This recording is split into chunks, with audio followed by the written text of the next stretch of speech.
cổ yếu nhé. Đấy, trước ngực của chúng ta có bông hoa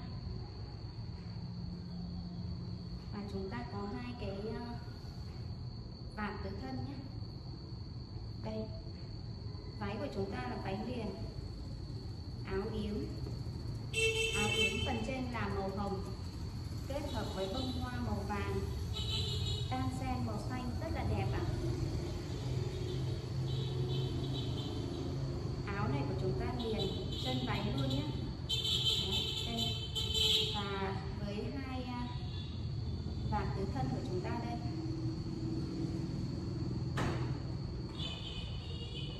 chúng ta có thể là để như này chúng ta múa,